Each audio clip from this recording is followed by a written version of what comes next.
Susunod na magtatanong po, Rafi Ayeng, Daily Tribune.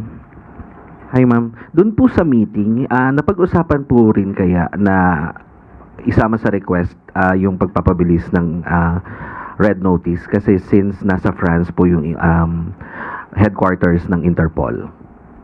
Hindi po napag-usapan yan. Wala po siyang hinihiling sa bansang France patungkol po sa red notice. Ang hinihiling lang po niya sana ay makapagbigay ng mas marami pang impormasyon at ipinagbigay alam niya ang estado ni Mr. Saldico patungkol po sa hinaharap niyang kaso sa atin. Yes ma'am. Ma'am, iniisip po kaya ng palasyo na may mga possible na offshore account si Saldico for his continuous roaming around sa Shenzhen area. Hayaan na lang po muna natin magkaroon ng pag-iimbestiga. Hindi po kami maaari mag-speculate. Okay, thank you. Next question po, Maricel Halili, TV5. Magandang hapon po, Yusek. Yusek, follow-up lang po doon sa meeting ni Presidente with the Ambassador of France and Charge d'Affaires of Czech. So, kinumpirma na na-detain po si Zaldico. Ano po ang nabanggit ng Charge d'Affaires? Gaano po katagal na-detain itong si Zaldico and bakit daw po pinalaya? Okay. Nung sinabi po ito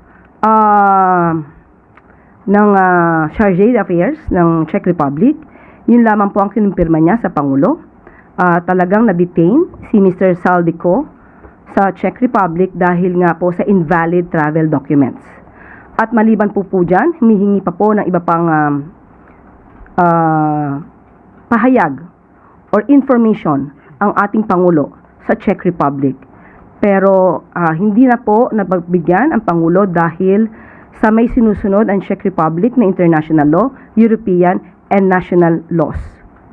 At sabi po niya kung pwede nga po na makahingi pa ng tulong mismo sa gobyerno ng Czech Republic para mas marami pang impormasyon na maibibigay dahil nga po kahit si Secretary Vida ang pumunta sa Czech Republic ay hindi na po nabigyan ng additional information.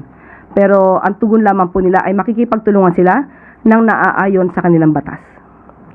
Ma'am, does the President see the need to directly talk to President Macron para mas maging madali yung pagpapauwi kay Zaldico? Kung pag-uusapan natin ang pagpapamadali ng pagbalik kay Zaldico, yan po ang ibinigay na mensahe ng Pangulo sa Czech Republic at saka sa bansang France. At muli, ang sabi nila, hindi po sila makakapagbigay ng impormasyon lalo na't kung may individual case for a political asylum.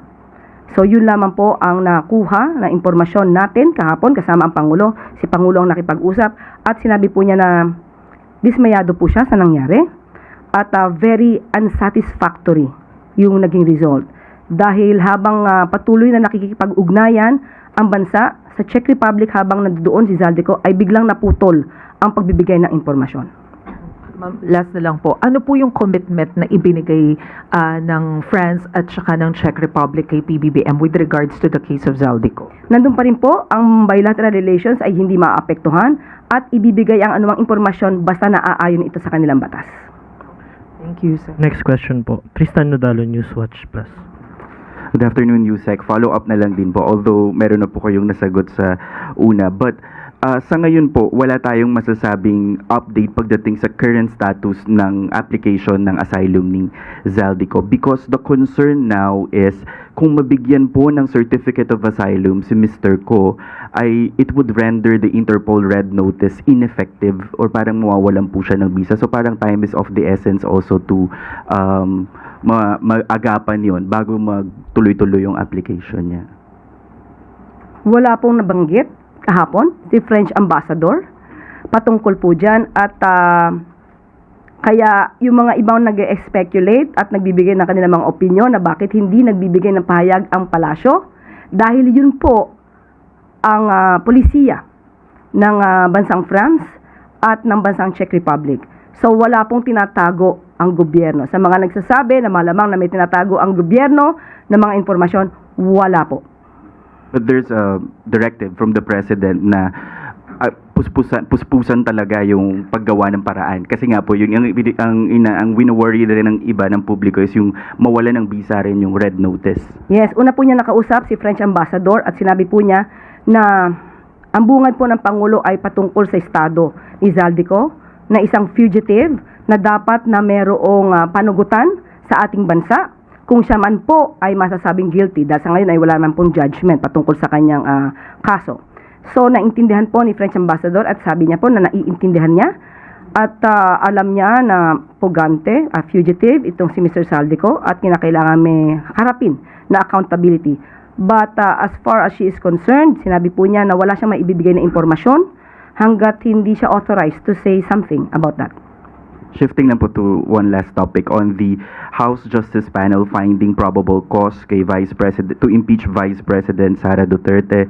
Ano po ang pananaw ng palasyo dito sa development na to? And during the hearing yesterday, naungkat din po yung threats sa buhay ni President Marcos and the First Lady, kung saan sinabi ng NBI na posibleng miyembro ng Armed Forces of the Philippines yung isa sa mga kinausap ni VP Sara to assassinate the President. So, meron po bang gagawing check ang Pangulo sa AFP at sa member ng kanyang mga security group?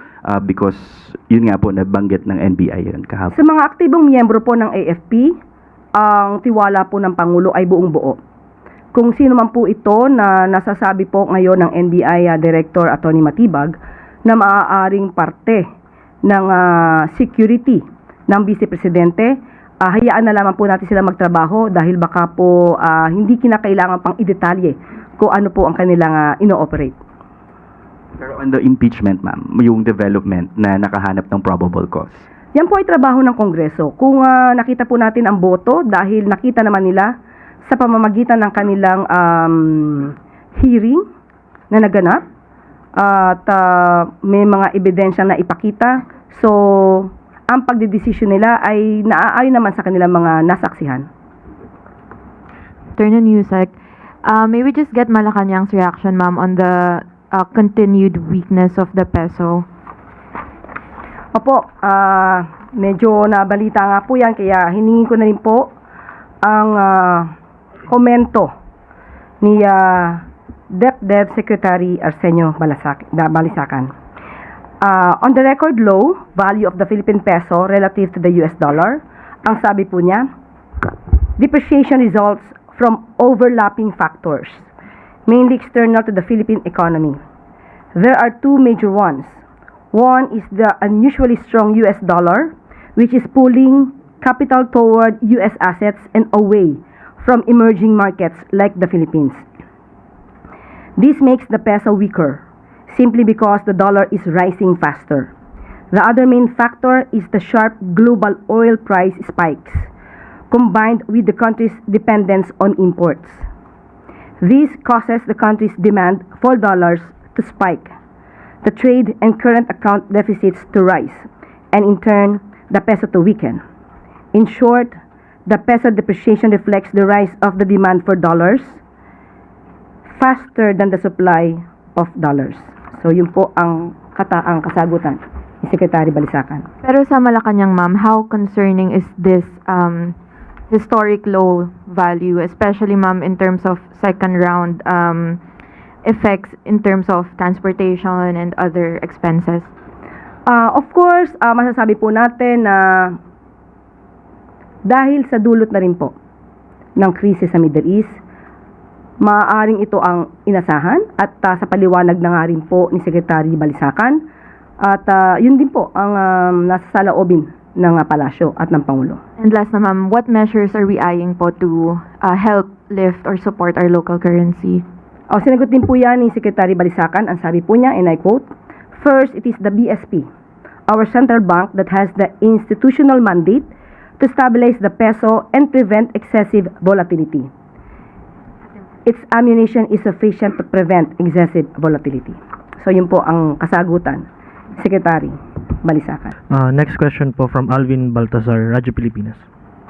Yusek, good afternoon po. On other matters, Yusek, yung pagpapabalikat ng subsidy sa mga consumer, naaayon daw po dun sa Expanded Lifeline Rate Act kung saan sa mga electricity consumers nga kinukuha yung discount or billing para sa diskwento naman ng for peace and other sectors. Anong nakikita ng Palasyo na win-win solution para dito, para patas naman kapwa doon sa mga nakikinabang sa benepisyo at on the other hand, doon naman sa panig ng mga middle income earners? Ito naman po ayon sa record ay nagsimula pa noong 2001 sa panahon ni dating Pangulong Gloria Macapagal Arroyo. At ito ay na-extend sa panahon ni dating Pangulong Noynoy Aquino at na-extend ito for 20 years. At sa panahon ni dating Pangulong Duterte, lumawak pa ito hanggang 50 years. So ito ay matagal ng batas na i-extend na lamang. At siguro ang pinakamaganda rito, mabusising muli ng Kongreso kung ano ang nararapat para sa magkakaroon tayo ng balanse na pagtulong sa ating mga kababayan. Okay. Thank you, Yusek. Yusek, bukas, Labor Day, may good news po ba ang Pangulo na i-announce kung saan sakali? Ayoko pong pangunahan ng Pangulo. Pero meron po Siyang event tomorrow. any good news para sa mga manggagawa? Meron po. Ayokong i-preempt. Ayokong pangunahan. Thank you po, Yusek. Huling tanong po, Ivy Reyes, Bilyonaryo. Yusek, good afternoon po. With the identity of 9 civilians killed in Toboso Negros confirmed, the ASEAN Parliamentarians for Human Rights called out the chairship of the Philippines and said we're allowing the AFP to violate international humanitarian law. Meron po silang sinabi doon na a government that kills civilians and calls them terrorists cannot lead a region toward democratic governance. Okay, tanong ko, Ivy. Ito ba ay desisyon na nila? May decision na ba silang nakuha? Is this a conclusion? Is it already a decided situation? Or ito lang ang preliminary or initial nilang nasabi? So, as of now, alam po natin na ayon sa AFP, sa pamumuno po ni General Bronner, sinabi po niya na ito ay isang lehitimong military operations. Babanggitin ko po ang kanyang sinabi. And I quote, "The armed forces of the Philippines firmly reject claims that the Toboso encounter was an indiscriminate attack on civilians. Evidence on the ground confirms a legitimate armed engagement with members of the New People's Army, not the targeting of non-combatants.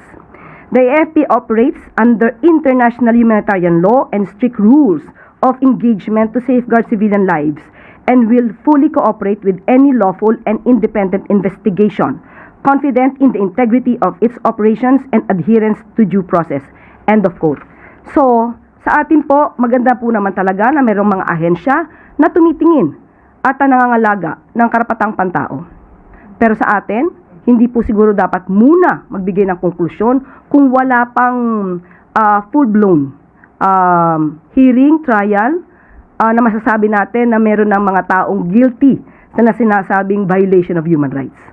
But Yusek, kinumpirma po mismo ng CPP na hindi sa kanila yung 9 civilians po, hindi miyembro ng NPA. So they're calling for accountability, yung ASEAN Parliamentarians for Human Rights, for the AFP to take accountability for the deaths of those 9 civilians. Any comment po? Of course, nakikiramay po tayo kung meron mga taong nabawian ng buhay. Pero as of now, kung yan po ang sinasabi nila, meron din naman pong version ang AFP. Kaya kinakailangan po talaga na masisinang pag-iimbestiga rito at open naman po ang AFP patungkol dito. Yusek, may tanong po from SOC Sergeant and BARM through the PIA kay Davey Castillo, DXJR 94.3 Power Radio Mid-Sayap. Maraming Pilipino ang patuloy na nangangamba tungkol sa kakulangan ng trabaho at tumataas na gastusin sa araw-araw. Ano po ang mga bagong programa ng pamahalaan ngayong taon na nakatuon sa paglikha ng mas maraming trabaho at pagtulong sa mga pamilya na makayanan ang tumataas na halaga ng pamumuhay? Opo, tinanong po natin mismo ang DOLE patungkol dyan at may maganda naman po silang balita. Ayon po sa DOLE, sa ngayon atin pong pinagtutuunan ng pansin ang pagpapalakas ng ating employment facilitation sa pamamagitan ng DOLE at Public Employment Services Offices sa iba't ibang LGUs. Kasabay nito ang pagpapatupad pa rin ng youth employability programs ng DOLE tulad ng Special Program for the Employment of Students, Government Internship Program at Job Start.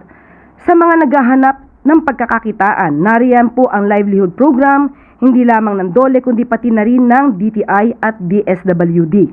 Kasama na rin po dito ang OWA at DMW. Meron din naman pong tupad na nagbibigay naman ng temporary employment. So sa ngayon, yan po ang kasagutan ng DOLE. Hindi po papabayaan ng ating pamahalaan at ng ahensyang DOLE na kayo ay manatiling walang trabaho. So kapag ka po, nakita naman po natin mga job fairs na ipinapatupad po, magbigay lang din po kayo ng oras at baka kayo po ay maging swerte na makakuha agad ng trabaho. Yun na po.